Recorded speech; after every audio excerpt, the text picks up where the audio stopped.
출애굽기 18장 1절에서 12절을 보겠습니다. 모세와 장인 이드로. 여호와 하나님은 마라의 쓴물과 반석에서 나온 샘물 그리고 아말렉과의 전투를 통하여 장차 시내산에서 주신 율법으로 하나님을 섬기려 하지 말고 십자가에서 율법을 복음으로 바꾸어 주신 복음의 말씀으로만 하나님을 섬겨야 약속의 땅을 기업으로 받음을 반복하여 말씀해 주셨습니다. 이 모습은 마치 예수님이 오셔서 제자들에게 복음을 자세히 가르쳐 주신 모습과 같습니다. 그리고 출애굽기 18장의 말씀은 이렇게 가르쳐 주신 복음을 제자를 통하여 땅끝까지 복음을 전하게 하는 작은 모형으로 모세를 도와 일할 자들을 세우는 모습을 말씀하고 있는 것입니다. 이러한 문맥의 흐름임을 기억하시고 본문 1절을 보겠습니다. 출애굽기 18장 1절 이드로가 모세를 방문하다 모세의 장인이며 미디안 제사장인 이드로가 하나님이 모세에게와 자기 백성 이스라엘에게 하신 일 곧 여호와께서 이스라엘을 애굽에서 인도하여 내신 모든 일을 들으니라. 모세의 장인 이드로가 모세를 만나게 되어 여호와께서 이스라엘 백성을 애굽에서 인도해 내신 모든 일을 들었다는 것은 이방인인 이드로가 모세를 통하여 복음의 말씀을 자세히 전해 들었다는 뜻입니다. 저와 여러분이 들어야 하는 복음의 말씀이 무엇인지 말씀하는 것으로 그들의 조상 아브라함과 이삭과 야곱에게 약속하신 말씀대로 약속의 땅을 기업으로 주려고 애굽에 있던 이스라엘 백성을 유월절 양의 죽음을 통하여 구원해 주신 일을 전해 들었다는 뜻입니다.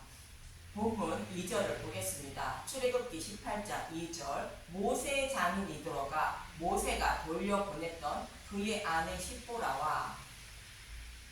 시보라를 돌려보냈던 장면인 출애굽기 4장 21절에서 26절을 보기 전에 여호와 하나님이 이스라엘 백성을 어떻게 구원하실 것인지를 가르쳐주고 있는 장면을 먼저 보겠습니다.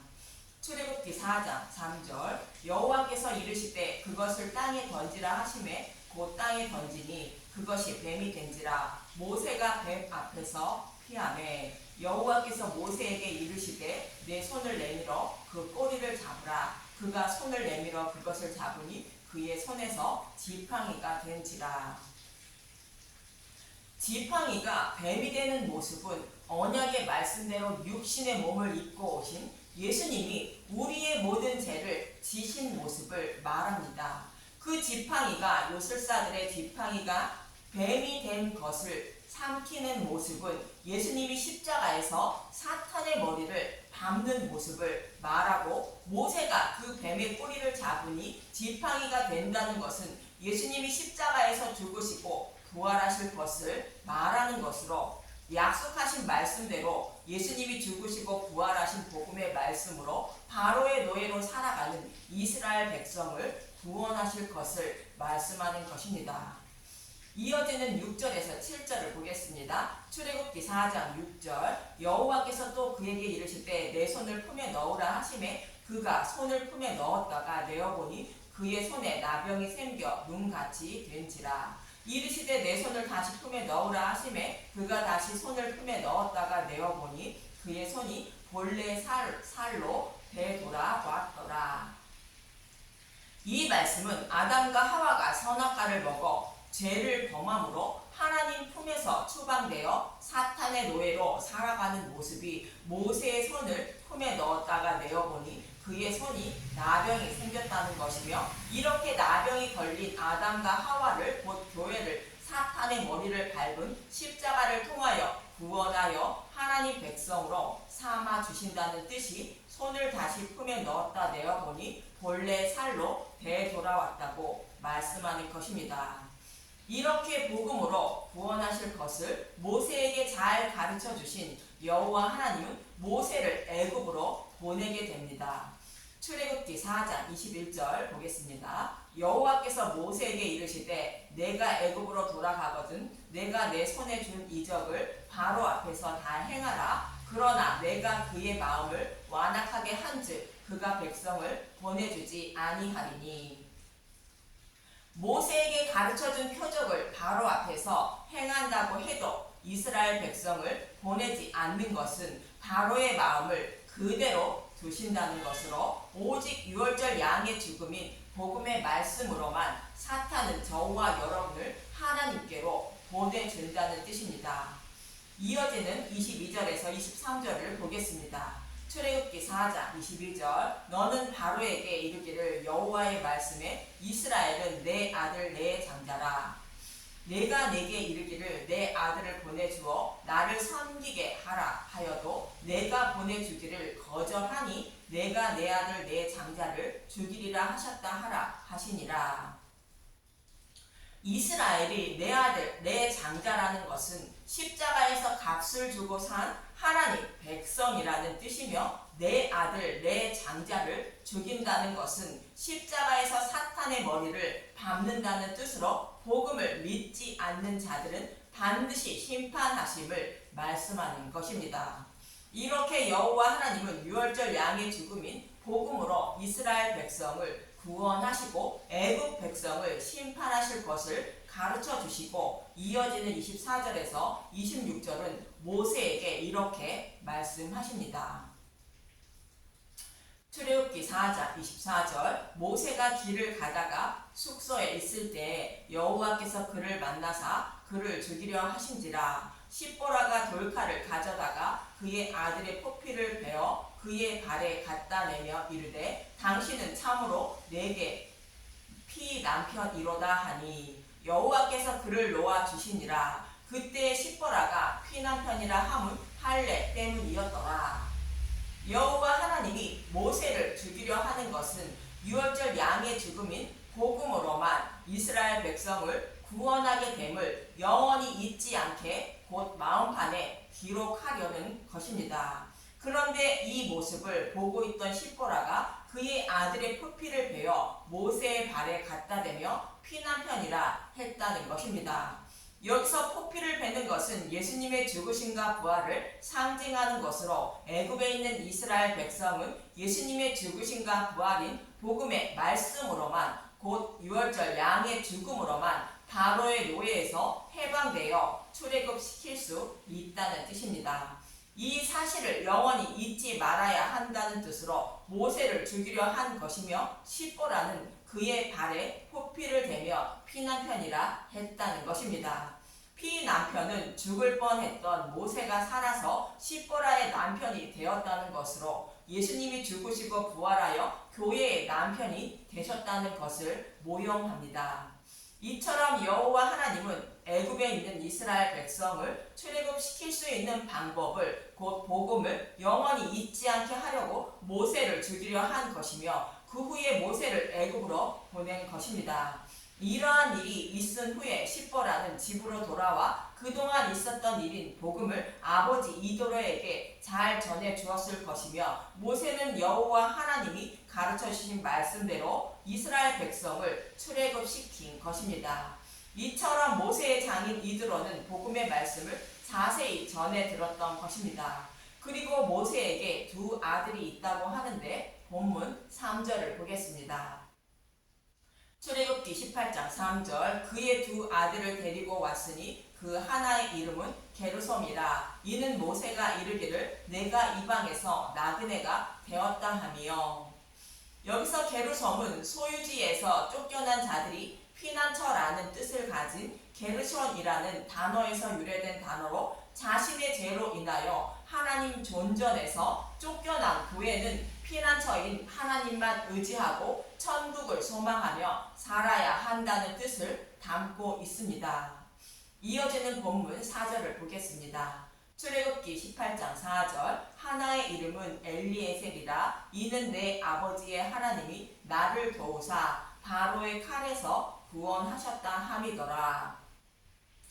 여기서 엘리에셀은 하나님이라는 뜻을 가진 엘이라는 단어와 둘러싸다, 방어하다라는 뜻을 가진 에제르라는 단어의 합성어로 하나님의 도우심을 받은 자라는 뜻이며 구원의 은혜를 영원히 잊지 말라는 뜻입니다.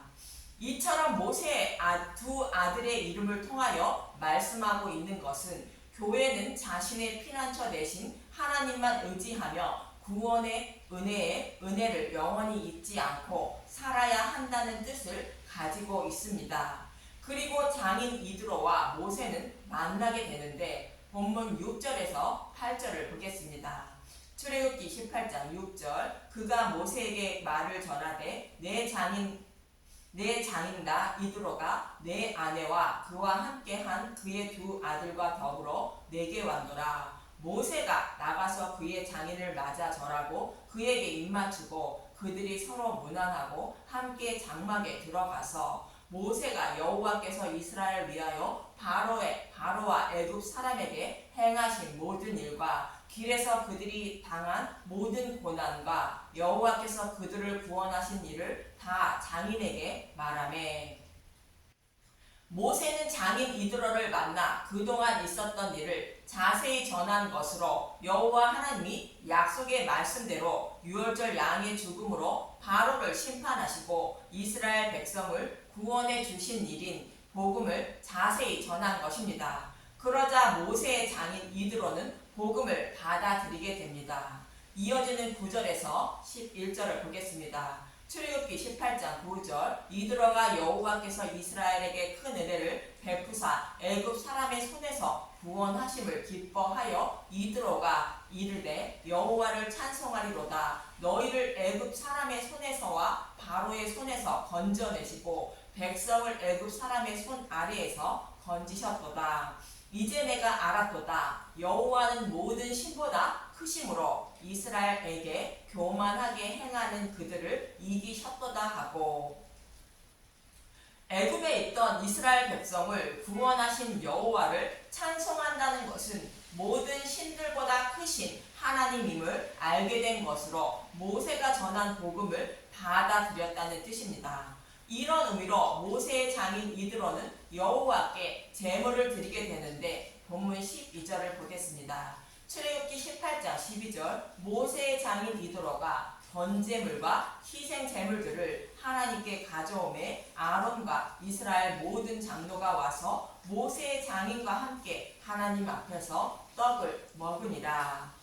모세의 장인 이드로가 번제물과 희생제물을 드렸다는 것은 복음을 받아들였다는 뜻이며 하나님 앞에서 떡을 먹었다는 것은 복음의 잔치를 열었다는 뜻인 것입니다. 이처럼 모세의 장인 이드로는 모세의 딸 시포러가 전한 복음의 말씀을 듣게 되어 복음을 받아들여 믿음의 용사가 된 것이며 그의 후손들에게도 이 복음을 전하여 대대로 하나님을 섬기게 했던 것입니다. 그럼 모세의 장인 이드로의 후손들이 복음으로 하나님을 섬기고 있음을 말씀하고 있는 예레미야 35장 5절에서 10절을 보겠습니다. 예레미야 35장 5절 내가 레갑 사람들의 후손들 앞에 포도주가 가득한 종자와 술잔을 놓고 마시라 권하매 그들이 이르되 우리는 포도주를 마시지 아니하겠노라. 레갑의 아들 우리 선조 요나답이 우리에게 명령하여 이르기를 너희와 너희 자손은 영원히 포도주를 마시지 말며 너희가 집도 짓지 말며 파종도 하지 말며 포도원을 소유하지도 말고 너희는 평생 동안 장막에 살아라. 그리하면 너희가 머물러 사는 땅에서 너희 생명이 길리라 하였으므로 우리가 레갑의 아들 우리 선조 요나답이 우리에게 명령한 모든 말을 순종하여 우리와 우리 아내와 자녀가 평생 동안 포도주를 마시지 아니하며 살 집도 짓지 아니하며 포도원이나 밭이나 종자도 가지지 아니하고 장막에 살면서 우리의 선조 요나답이 우리에게 명령한 대로 다 지켜 행하였노라. 레갑 사람의 후손들은 이드로의 후손인데 하나님은 이들에게 포도주를 먹는지 먹지 않는지 확인해 보라는 것입니다. 그런데 레갑 사람은 그의 선조가 포도주를 먹지 말라 해서 포도주를 먹지 않고 있다는 것인데 포도주를 먹지 않고 있다는 것은 조상들로부터 전해 들은 복음의 말씀만 꼭 붙잡고 천국을 소망하며 나그네의 삶을 살아간다는 뜻입니다. 모세의 장인 이드로가 전한 복음의 말씀으로 하나님만 섬기며 천국을 소망하며 살아간다는 뜻입니다. 그런데 유대인들은 그렇지 않다고 여호와 하나님은 책망하시게 되는데 14절에서 16절을 보겠습니다. 예레미야 35장 14절 레갑의 아들 요나답이 그의 자손에게 포도주를 마시지 말라 한 그 명령은 실행되도다. 그들은 그 선조의 명령을 순종하여 오늘까지 마시지 아니하거늘 내가 너희에게 말하고 끊임없이 말하여도 너희는 내게 순종하지 아니하도다. 내가 내 종 모든 선지자를 너희에게 보내고 끊임없이 보내며 이르기를 너희는 이제 각기 악한 길에서 돌이켜 행위를 고치고 다른 신을 따라 그를 섬기지 말라. 그러하면 너희는 내가 너희와 너희 선조에게 준 이 땅에서 살리라 하여도 너희가 귀를 기울이지 아니하며 내게 순종하지 아니하였느니라. 레갑의 아들 요나답의 자손은 그의 선조가 그들에게 명령한 그 명령을 지켜 행하나 이 백성은 내게 순종하지 아니하도다. 이방인들은 전해 들은 복음의 말씀으로 대대로 하나님을 섬기고 있는데 유대인들은 다른 복음에서 돌이키지 않고 있다고 하나님은 책망하시는 것입니다. 이처럼 모세의 장인 이드로는 모세로부터 전해들어 예수님을 영접했고 그의 후손들에게도 복음을 전하여 대대로 하나님을 섬기게 한 것입니다.